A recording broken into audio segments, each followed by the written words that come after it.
Right, Mr. Morozov, I'm sorry, this is what everybody's saying. I mean, you might say, fantastic victory, massive victory, but the thing is, people aren't believing it. The thing is that we should take into consideration that in any case, Putin is the most not only popular but has biggest support in any case in Russia. And these are correct figures that about 90%, maybe 85 or 87% people are supporting Putin. I'm sorry, but how do you say that these are correct figures? I mean, anybody who speaks out against President Putin gets put into jail. We saw what happened to Navalny. We have deep concerns about our own Karamurza, who remains behind bars, a big critic of Putin. People may well have voted for him because they're afraid to do anything else. And there's no independent monitoring. Nobody credible can claim that this was a free or independent election. No, in any case, the thing is that it is, you are, in the West, people, they expect that people should be against Putin. But the thing is that I can confirm that I know a lot of people, and I'm in contact with people in Russia. He's got and a very many people tight grip, doesn't he, on the media? So people aren't perhaps necessarily aware of exactly what he's been doing. There's illegal war in Ukraine. You should take into consideration that there is a problem. The problem is in opposition, not in Putin. If you take, say, for example, even official figures in Russia, that if you take all the people that who support Putin, 90% of these people, they are not satisfied with the system. But the problem is that Putin is still keeping Russia moving, developing, or in any case. Well, there's been severe sanctions from the West, which have crippled the economy. We'll come to sanctions. But the thing is that opposition, Russia is a big country, a lot of nationalities, a lot of communities. People live in communities. And to unite opposition, to create opposition, you need idea. You need ideology. Communism came from the West. It became popular. It became ideology. And there was a real opposition to Tsar, and there was a revolution. But nowadays, there is no ideology. And everybody in Russia is looking for ideology. All these people say, for example, in opposition, they look funny, most of them funny. Say, for example, the second position is the communist. He got 4.5%. He's an old guy, older than Putin. He's nobody. The second guy is from New People Party, just created. He's a producer of creams and but as Isabel said, a lot of people are frightened to stand against him and have a profile in case they end up gone. Or chucked out a window. No, the thing is that the problem is that I was not in opposition, I was not in politics, but I was fighting against corruption, and the whole anti-corruption campaign started with my case. I was the only one, and still the only one, who started criminal investigation, official criminal investigation against... You must be devastated about what happened to Navalny in your country. The ultimate anti-corruption campaign. The thing is that I knew Navalny, actually, I was even proposed to start as a, politician on this anti-corruption campaign, but I had real problems with corruption, and I had real problems, conflicts, and there was real threats to my life. And I told at that time how Navalny appeared. I told, take the young guy, appoint him who has no conflict, but you should take into consideration that it is not possible in Russia in the 90s, it was not possible, or beginning of 2000, to work without facing corruption. If you are not... That was obviously under Putin. Under Yeltsin it was more. I had first, my conflict was 1993, Grand Kremlin construction. And my customer, and I was the general manager of American corporation, and my customer was the Federal Service of Guards, the Kremlin Guards. And there was a corruption case. Coming back to Putin, I mean, sixth term, you don't see that in any other democratic nation, and you see it most often in the West, where after at least 2 terms... That's what I'm telling. There is no alternative. Unpopular. There is no alternative. If you ask me, No, there is no alternative. There is no people who have ideas, other ideas. You have Putin. Russia is now, if you compare the development of Russia, for example, from January 2023 to this January, it is 4.6% development, in spite of the Valery, sanctions. Why do people think? What is the reason for being in Ukraine? How are they told, or how do they accept why the country has invaded Ukraine?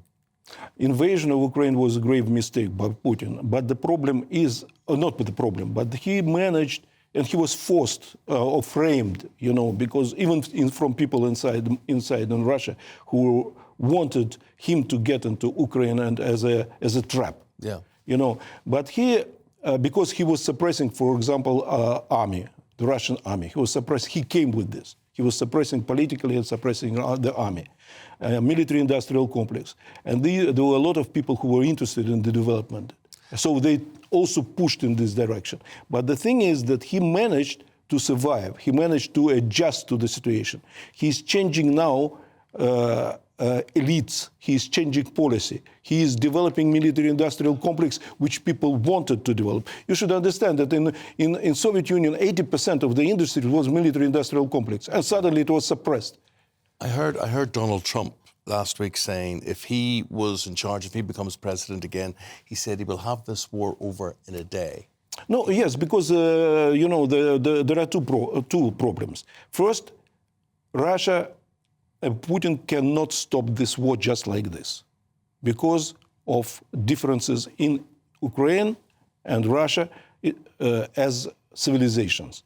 The thing is that Putin is wrong. He's telling all the time that Ukraine is the part of Russia, Ukrainians, they are like Russians. Nothing like this. Ukraine has been developing as different civilization. And the basis of Ukrainian civilization is nationalism. In Russia, it is not possible to keep the country with nationalism because 100 nationalities.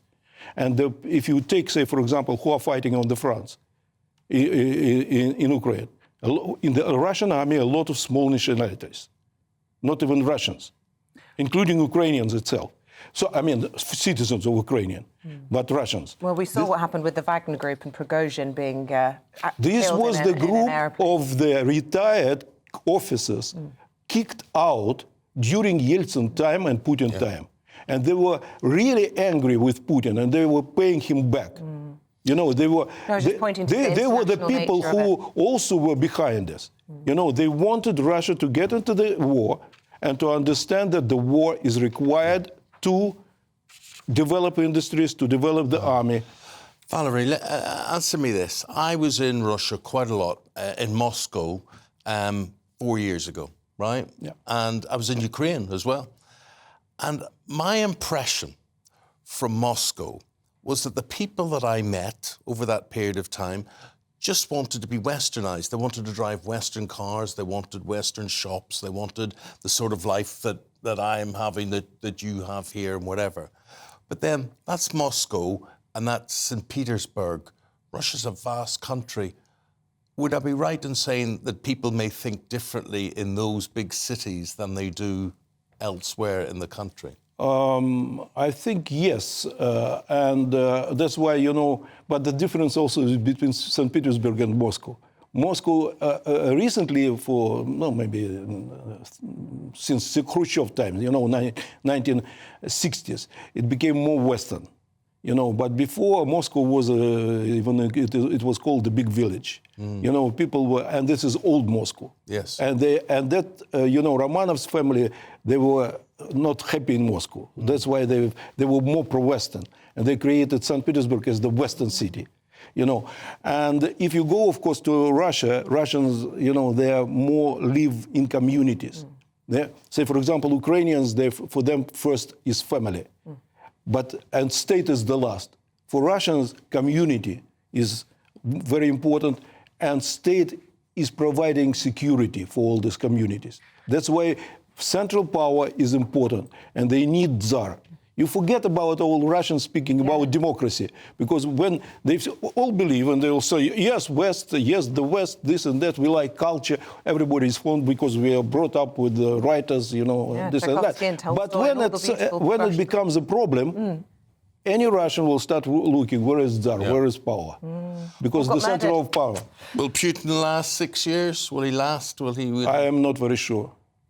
Because he's over 70. You know, he needs to transfer the power. He has a problem, he can't transfer the power. And that is also you should take into consideration with these elections. He needs a second guy in politics. The guy who can be trusted, who can control Russia, who can start developing it, maybe with the West, in collaboration with the West. Putin is very pro-Western. There's so much I'd love to talk to you about. Fascinating, very interesting to hear from you. Valery Morozov, thank you very much indeed for your insight, for your interpretation, for your analysis of all of that.